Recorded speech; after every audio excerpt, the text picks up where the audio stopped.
Selamat pagi, Bapak Ibu Jemaat yang dikasihi Tuhan. Syukur kepada Tuhan atas hari baru di pagi ini yang boleh kita rasakan. Dengan pertolongan dan sapaan firman Tuhan, kita akan mengawali segala aktivitas dan pekerjaan kita di sepanjang hari ini. Perkenalkan, saya Pendeta Games Valentino Purba, Pendeta Jemaat GPIB Jemaat Hosiana Berau, yang bertugas di 3 pos Pelkes di Kecamatan Segah. Pos Pelkes Galilea di Kampung Tepian Buah, Pos Pelkes Maranatha di Kampung Harapan Jaya, dan Pos Pelkes Bukit Kasih di Kampung Batu Rajang. Sebelum kita membaca dan merenungkan firman Tuhan, mari kita berdoa. Ya Tuhan Yesus, sebelum segala sesuatu kami kerjakan, kami ingin mengawalinya dengan membaca dan merenungkan firman-Mu, agar kami senantiasa terarah seturut kehendak firman-Mu. Bimbinglah kami oleh Roh Kudus-Mu, agar firman-Mu benar-benar kami dengarkan, pahami, dan lakukan dalam kehidupan di sepanjang hari ini. Dalam nama Tuhan Yesus kami berdoa. Amin. Bapak Ibu Jemaat Tuhan, mari kita membuka Alkitab kita dari kitab Daniel pasalnya yang kelima, ayat 29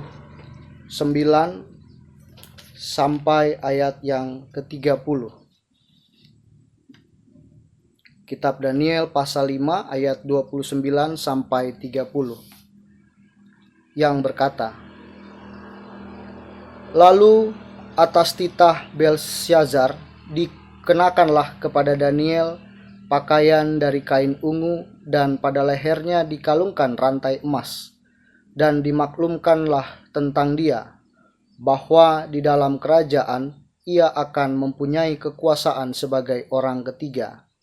Pada malam itu juga terbunuhlah Belsyazar, raja orang Kasdim itu."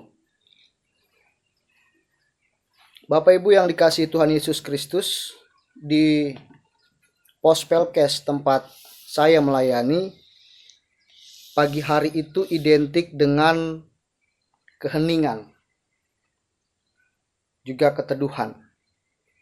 Suara burung terdengar bersaut-sautan seakan sedang memberi semangat pada kita.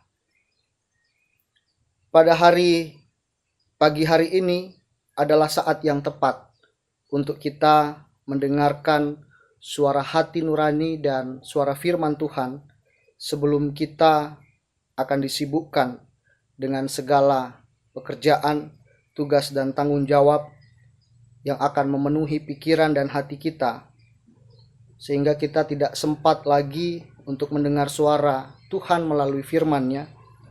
Lalu hari yang kita jalani akhirnya hanya diisi dengan kesibukan semata-mata yang cenderung egoistik, mengikuti keinginan dan kehendak diri sendiri. Lalu kita lupa bahwa kita harus mendengarkan kehendak Tuhan supaya tertuntun dan terarah, serta membawa kita pada kebaikan dan kesejahteraan. Mendengar bukan sekedar bahwa telinga bisa berfungsi atau merespon suara yang datang, tetapi mendengar itu membutuhkan penghayatan dan perenungan, lalu tindakan yang tepat. Jika kita melihat apa yang disampaikan firman Tuhan dalam bacaan di pagi ini, tentang Belsyazar yang tidak mau mendengar, walaupun sesungguhnya telah mengetahui bahwa dahulu ayahnya jatuh dari tahtanya karena tinggi hati dan keras kepala. Namun Belsyazar tetap mengikuti jejak ayahnya, hidup berkuasa dalam tinggi hati dan congkak, tidak mau merendahkan diri. Belsyazar terjerumus dalam kekuasaan yang dia miliki. Dia larut dalam pesta pora, keriuhan, keramaian, bahkan mungkin tidak sempat atau tidak pernah merenungkan dirinya sendiri bahwa dia adalah seorang raja yang seharusnya memiliki kebijaksanaan dan hikmat supaya dapat membawa rakyatnya pada kesejahteraan. Sampai pada peringatan terakhir dari Tuhan menghampiri dia lewat jari-jari tangan manusia yang menulis pada kapur dinding istana. Peringatan terakhir sudah datang, tidak dapat dihindarkan lagi. Akhirnya Belsazar jatuh karena tinggi hatinya, mengabaikan suara Tuhan Allah yang sudah memberikannya kekuasaan. Bapak Ibu Saudara yang dikasihi Tuhan Yesus Kristus, mendengar suara Tuhan membutuhkan waktu yang khusus, menjauhkan diri kita dari segala kesibukan, keriuhan, dan keramaian.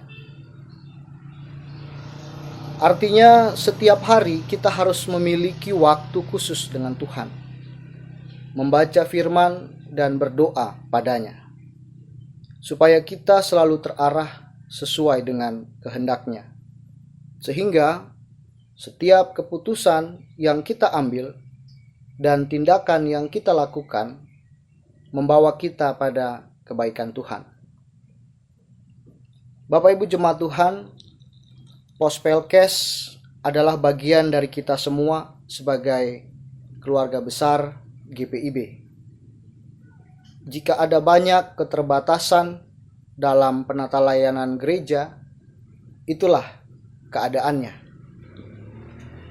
Oleh karena itu, marilah kita mendengar suara-suara dari Pospelkes, yaitu suara-suara yang membutuhkan dukungan kita semua untuk membangun Pospelkes sehingga segala keterbatasan itu dapat teratasi. Sampai kemudian banyak Pospelkes berkembang mandiri dan dapat maksimal menyampaikan suara kebenaran firman Tuhan kepada lingkungan di sekitarnya. Amin. Mari kita berdoa. Ya Tuhan Allah kami, syukur atas firman yang telah kami baca dan renungkan. Mampukanlah kami, ya Roh Kudus, untuk dapat senantiasa peka mendengar suara-Mu. Karena dengan tuntunan-Mu lah kami dapat berjalan pada jalan yang Engkau kehendaki, yang membawa kami pada kehidupan sejahtera. Hari ini kami akan memulai melakukan segala tugas, aktivitas, dan tanggung jawab kami. Kuatkanlah kami untuk melakukan semuanya itu ya Tuhan, sampai pada saat kami harus beristirahat dari segala kesibukan dan pekerjaan hari ini. Dalam nama Tuhan Yesus kami berdoa. Amin.